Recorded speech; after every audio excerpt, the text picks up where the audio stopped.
Shalom, shalom. Call HALALYAM YAHAWAH, BAHASHAM, BAHASHAM, QADASH. Double honors to the elders and apostles, a great MILLSTONE, and teach them well. Peace and salutations be to the hopeful elect. Be to the elect. Alright, and brother tells them I'm coming at you from the province of Babylon camp here in Tampa, Florida.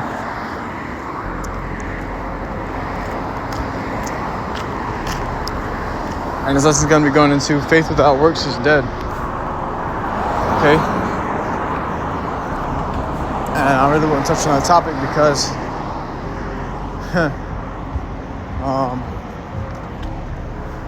basically going into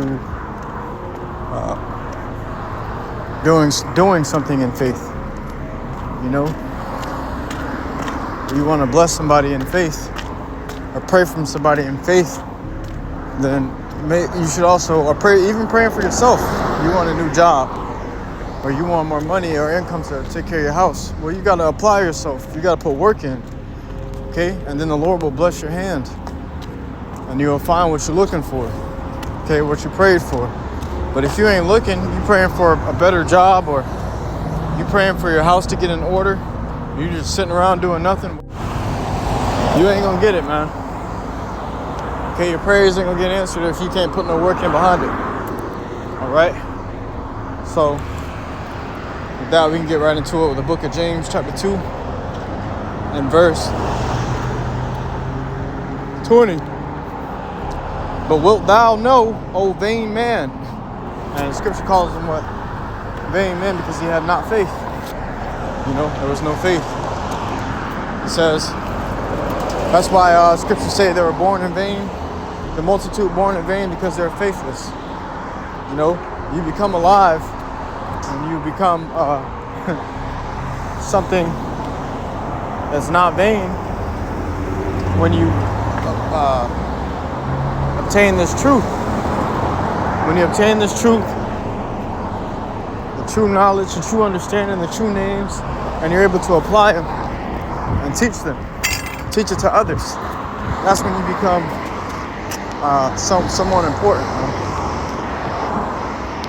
But it says, but wilt thou know, O vain man, that faith without works is dead?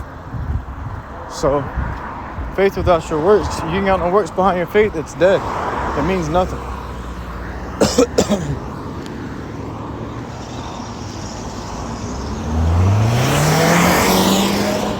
So like it. This is a walk and talk, by the way, if I ain't mentioned.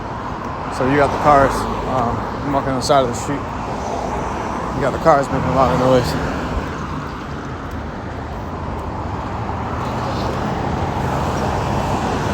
But yeah, faith without works is dead, man. You got the water in the water bottle. That water bottle's dead if you ain't got no water in it. Somebody got to put the water in it. And even with that, somebody got to create the water bottle. All right? You can't just get water. There's some work behind everything, man. To all things under the earth, there's labor. Okay? It says, but wilt thou know, O vain man, that faith without works is dead? Was not Abraham our father justified by works when he had offered Isaac upon his... when he had offered Isaac his son upon the altar? So even Abraham himself, you know, he could say all day long he would sacrifice his son. But now you got to prove it. Where's the works behind it? You know, when the Lord went, grabbed up his son, took him up, you know, to the top of the hill, and you went to sacrifice him upon the altar, before he could go to end his life, the Lord stopped his hand and said, okay, there's your works. You know, you put the works in. You're good. All right? It's likewise when we teach his word, you know, or if you say you in this truth, you're a so-called Hebrew Israelite or whatever, which that's not a religion. That's what you are by blood. You can't leave or join a Hebrew Israelite community. That's what you are by blood, man. That's a heritage. It's a race. It's not a religion. It's not a club. It's not a group. All right? That's why when Jake say, I left being a Hebrew Israelite, they left because they never had faith. They never believed that they were a Hebrew Israelite by blood. They thought it was just a new gimmick, a new gig, a new trend to hop onto. No, man. Niggas will be niggas at the end of the day. Seest thou how faith wrought with his works? And by works was faith made perfect? Okay? So you can tell a man all day long, yeah, I believe this.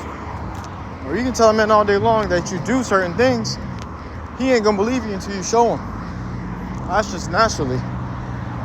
That's just naturally, man. You can tell a man you got all the money in the world standing right in front of him. He's not gonna believe you until you show him proof. Till you show him your works behind it. Okay? That's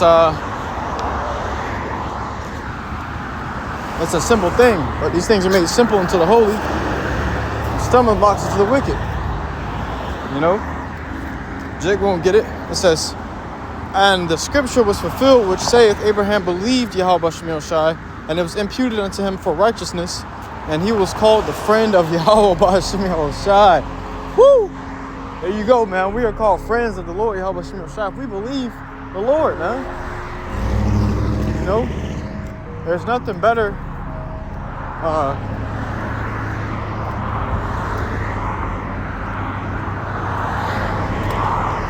There's nothing better than a friend that believes in you. Okay? You got a friend that believes in you, man. You're gonna love the shit out of that friend. Alright? Those are the friends that you want to keep around you all the time. You tell your friend I'm gonna do this, and they say I believe you. And they truly believe you, man. You know? I got a few brothers like that. And those are brothers that you strive with for the rest of your life, man. Fighting for the name of the Lord, YAHWASHI, fighting and defending his name, man. But the Lord has chosen men like that to serve him. Okay? Those are men that he accepts. And you want to be accepted by the Lord, you got to do acceptable things. The scriptures say, if any man come to me, he must believe that he is first, man. If any man come to the Lord, you got to believe that he is first. Okay? You got to believe in his name. And he exists is what his name means, Yahawah. Come on, man. It says, ye see then how that by works a man is justified and not by faith only. Okay? You can talk all that talk all day long. All right?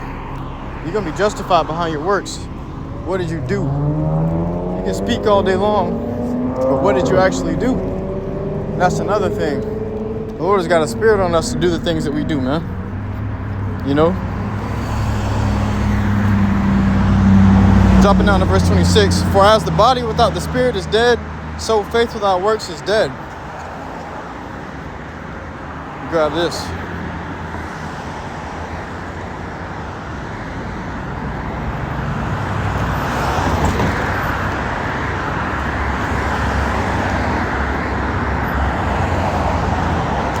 So this is the book of Proverbs chapter 16 and verse 9. A man's heart deviseth his way. So a man's mind, you're going to think about what you're going to do, what you're going to say, you know, where you're going to go. All right? It says this, but the Lord, YAHWASHI, directeth his steps. So it's all of the will of the Lord if you're going to serve him or not, man. That's what's scary. It's all into predestination. It's all according to the Lord's will. Scriptures say, who hath resisted his will? In Romans chapter 9. So who hath resisted his will, man? As much as you want to serve the Lord and you can't because it's just not in you, it's because the Lord ain't put it in you. As much as you want to do wickedly and you can't, as much as you want to live a normal life and you can't, you stuck serving the Lord because you can't find nothing else. You can't give yourself to anything else. It's because the Lord have put it in his will for you to do that, man. It's in the Lord's will for you to do his word, man. Okay, you can't go nowhere else. An elect cannot make himself a two-third, and a two-third cannot make himself an elect. All things are done according to the Lord's will. It says, a man's heart deviseth his way, but the Lord directed his steps. That's why we got to give all glory, honor, and praises to the Lord, because he's directing our steps to do righteous works for him. to do things for him, our steps are directed by him, man.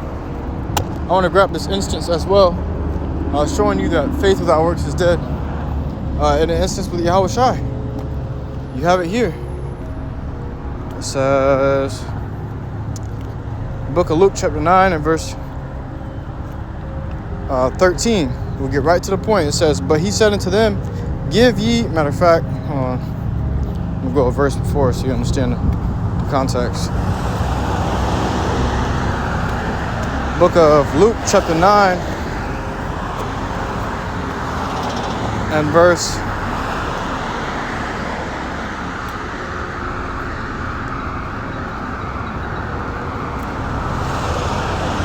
12. It says, and when the day began to wear away, then came the 12 and said unto him, the 12 disciples came into Yahawashi and said, what?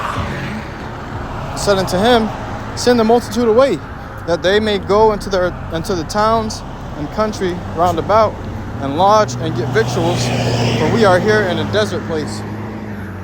Okay, so what do you say? We are here in a desert place, a place where there is no food, no resources, no real shelter. All right, it says, but he said unto them, give ye them to eat. And that was a faithful saying, Yahawashi said, man. Because you got to understand how many men, how many people were there. And Yahawashi just said, give ye them to eat. And that's all they said. Okay? All they had to do was believe and pass out the food. All right? The belief came in when they believed that all those people were going to eat. And the work came in when they passed it out. And even the work came in to obtain the food. They had to get the food. Somebody had to go fishing to get fish. Somebody had to pay to buy fish. And if you got to pay to buy fish, that means you got to work to get the money. Where'd you get the money from? Are you a carpenter? Okay, you had to do carpentry for a few hours to get this amount to buy the fish. That's work behind that belief, man. Okay? But it says, but he said unto them, give ye them to eat. And he left it at that. Period. All right? They could have went and Yahawashi didn't have to say nothing else. But it's all for prophecy's sake. All for scripture's sake, man. You know, edification's sake.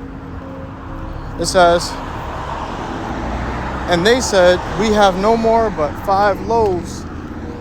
It's like, give me a second. It says, and they said, we have no more but 5 loaves and 2 fishes. So we got 5 loaves of bread and 2 fishes. Except we should go and buy meat for all this people. For they were about 5,000 men. So it said there were about 5,000 men. It says, I believe in another instance,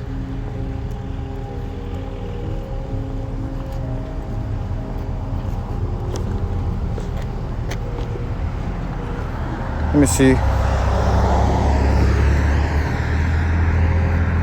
Yeah, I ain't gonna grab it. I'm gonna just continue with this. But in another instance, I believe it was probably Matthew, maybe Mark. It said it was about 5,000 men and their families. Okay, so it said 5,000 men. That's just the head of the household. But these men had also families. And back then, you know, men had multiple wives. You know, and may have had a couple of children, man. Quite amount of children. You know, Jake be fruitful, man. You know, so 5,000 men plus their families. That's got to be about 3 times as much as 5,000, maybe more. It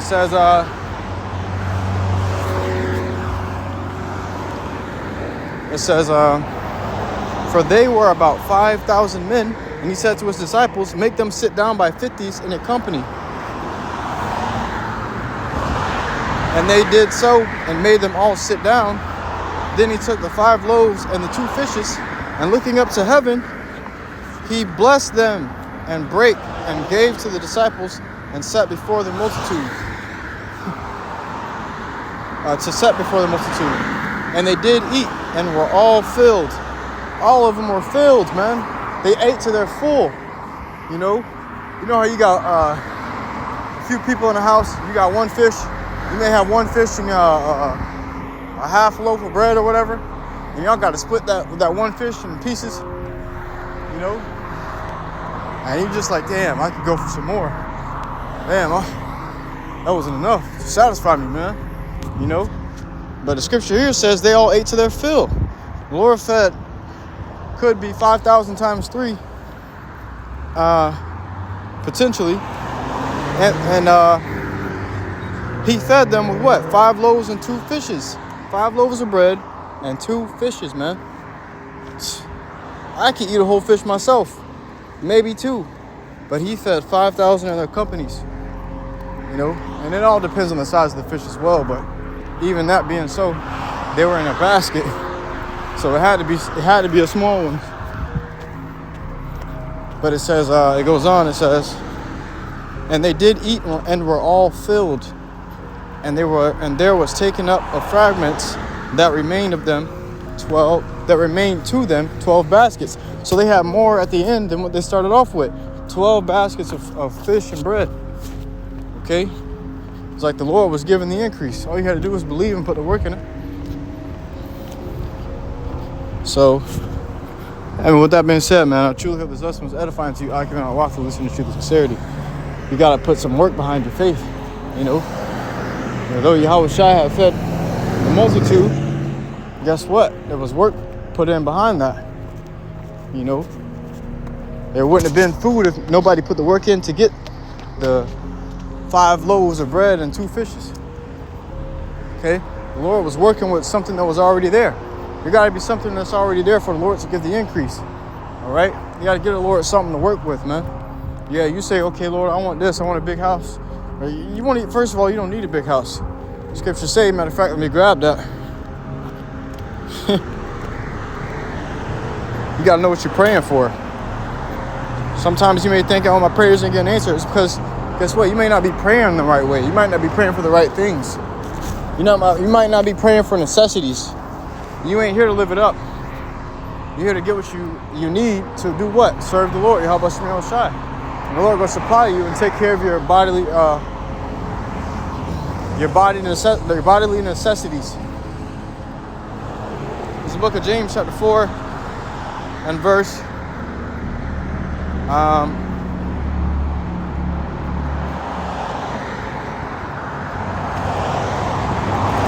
and verse 1. It says, from whence come wars and fightings among you? Come they not hence even of your lusts that war in your members? So, Lord, what does Scripture say? Do these wars and fightings come not from the lust that's in your body? Okay, you're fighting because your body is lusting for what? Money. Why is it lusting for money? Maybe because it's lusting for a woman, a bad woman. Why is it lusting for money? Maybe because it's lusting for possessions. Many possessions to look good, to get more woman. You know? Maybe it's lusting for possessions to what? Boast yourself, to be proud in front of men, to uplift your pride. Okay, to stroke your ego. Maybe it's food. Maybe you want more money for food, or maybe you're lusting for food. You know, who knows what it may be? Okay? Greed is a fleshly thing. It says, ye lust and have not. Ye kill and desire to have and cannot obtain. Ye fight and war, yet ye have not. Why? I'm asking why. You know, it says, because ye ask not. So it says, ye fight and war, yet ye have not, because ye ask not. So you ain't asking the Lord for it, man. You know, when King David did what? He committed adultery with Bathsheba. You know, correct me if I'm wrong, that's not her name. When he committed adultery, what did the Lord say? If you wanted a handmaid, a beautiful handmaid, all you had to do was ask. I would have gave you one. And the Lord would have gave him one better than her. You know? The Lord would have gave him one even better. Because there's almost an infinite, a multitude of women in this world that are beautiful, man. Okay? But King David didn't ask. He said, all you had to do was ask. Why didn't you just ask me? You know, instead of just going and acting upon your own lust. Now you fucked up. But it says, ye ask and receive not. So what happens if you do ask? What happens when you do ask? Oh, but I did ask. What you saying? Because I did ask for a bad woman. You know, it says right here, ye ask and receive not, because ye ask amiss, because you're asking wrong. It says that ye may consume it upon your lusts. It's because you're lusting. You want this prayer answered because you're lusting, man. You know, not because you need it. Jake be praying, oh, I believe. It's gonna come. It's gonna come. I believe. What work did you put in? The Lord says, seek ye after his kingdom and his righteousness, and all these things shall be added unto you. Okay? The things that the Lord's saying will give you your heart's desires. All you got to do is just please him. Focus on him. And those things are going to come on their own. You know, you may be just minding your business and run into what you were praying for this whole time. And you won't even run into it. It'll come to you. Hey, man. I've seen it happen. It's happened to me a few times. I can attest to it. I've experienced it. Okay? The scriptures are alive and real. It says, ye ask and receive not, because ye ask amiss, that ye may consume it upon your lust. So you're trying to do something out of faith, or ask for something and say you have faith, you believe it's going to come. Guess what? You got to make sure you're asking for the right things. All right? We ain't in the time to be chilling and killing and banana pilling, man. Okay, this is a time for work, to increase your labors of love for the Lord, YAHAWASHI. And all those things that you seek will come to you after in the kingdom, man. Just settle down now. Just keep your minds focused. Okay, Jake, get down here and get crafted into a body and forget the whole goal. You forget the whole goal, man. We're in a fight, bro. Okay, we're in a fight. We ain't in here. We ain't down here just to fucking hang around, just hanging around. Okay, find yourself staring at the fucking wall because you're just hanging around. Do something. You're being watched constantly, 24/7, no breaks. The angels don't need sleep. The Lord don't need rest. He can see you all times. And every moment your heart beats, the Lord is there. Okay? Through every time you blink and dream, the Lord is there. You need rest, the Lord doesn't. Find something to do, man. And then rest. You know, make sure you get something out there for the Lord, and then what? Take a break, man. Rest, go to sleep. Should be making sure, at least doing something for the Lord every day, man. Something. Something is better than nothing. Okay? These things will come back to you. Okay, because what you're putting out, the Lord's going to give it back to you, whether it be good or bad. All right? But that's all I really want to touch on, man. I truly hope this lesson was edifying to you. I cannot watch to listen to the sincerity. So next time, give all glory, honor, praises unto Yahawah, BAHASHAM, QADASH. Shalom.